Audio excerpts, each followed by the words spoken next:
So if you look at the definition of superintelligence, I've heard, I don't know this, that it is an intelligence more powerful than that of a single human. And we think about it in the context of AI quite a lot, but it's actually possible to achieve human superintelligence. So I've assembled what I consider a kind of superintelligence engine around myself. So on my own, I am very creative. I have extremely high openness, which is awesome. It leads me to have a lot of energy and a lot of ideas, but also I have a very hard time settling on any of those ideas, and I'll often get too lost in abstraction. So because I'm so high in openness, I'm very willing to... My V8 twin turbo engine that I'm strapped to is No. He's a lot like me, but much older, like 10 years older, so he's busted the cycles, he's gone through the iteration cycles, and he knows what to do in a lot of senses. And he is like kind of the one who keeps me going, keeps my motivation up. He lets me struggle, he lets me like fail, because I have to like earn kind of hard lessons for myself. Like if you're just given the answers to everything, you won't turn into a strong leader. So he absolutely knows what he's doing. And I guess it's worth noting because it is a little bit concerning, like to form such a close relationship with someone who's like so powerful and so gifted with people. You know, it's a little bit like cult leader allegations sometimes. So I just wanted to address that and say, No is not my like single, like we are not, it's not just him and me in the pod, because I would say my second biggest contributor is Eric. And, well, it changes based on the season. The reason Eric is so good is because he's got extreme levels of logical intelligence that I don't have. And so the problem with being so open is I'm based in vibes a lot, I'm based in abstraction, and I'm perfectly okay with things that aren't totally, like, confirmed, whereas he needs to have things confirmed, and he's very skeptical. He has almost a little bit of negativity bias, so he, like, criticizes everything. But unlike people that do that and it's like annoying and they're just like, oh, you're going to be part of the permanent underclass, he does it in a way that's based. This is Windows. We're officially to Windows people. Now, keep in mind that literally the computer has nothing on it.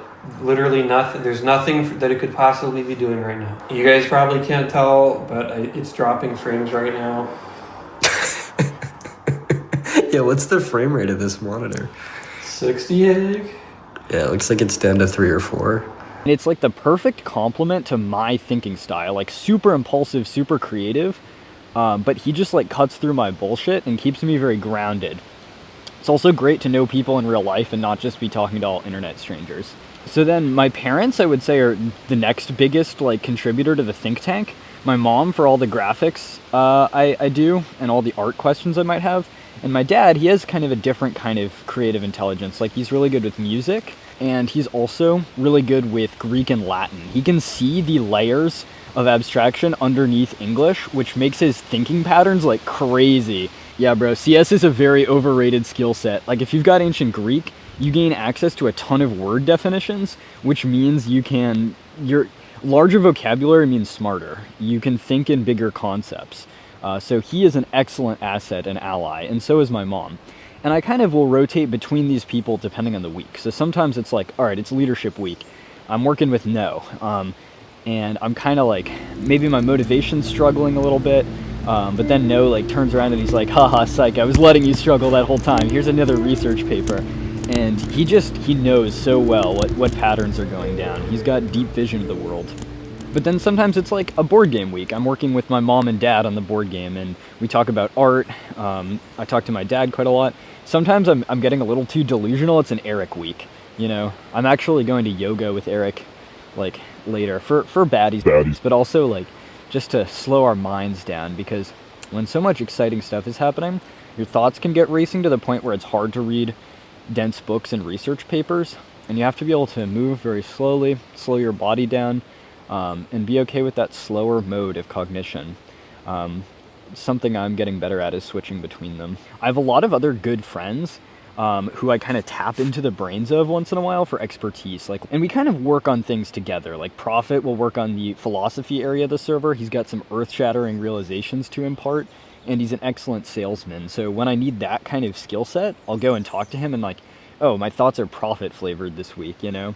And same thing with my staff teams, like they're all excellent. They're all like killing it, going above and beyond. And I can just kind of equip myself to a staff member, and they're like, all right, we're doing this org thing, like you should think about this and this. But they like know to not like dominate my time because I'm busy training. And it's just awesome to have like that symbiotic friendship. I think everyone should have kind of a cognition engine they've assembled, because it also glitches your motivation. So I have infinite motivation now. Basically, whenever I'm stuck, I have people checking in on me and saying like, oh, are you okay? Are you this? Are you that? An important lesson is because of verbal behavior. You may think someone says something to you and it doesn't affect you. It does affect you.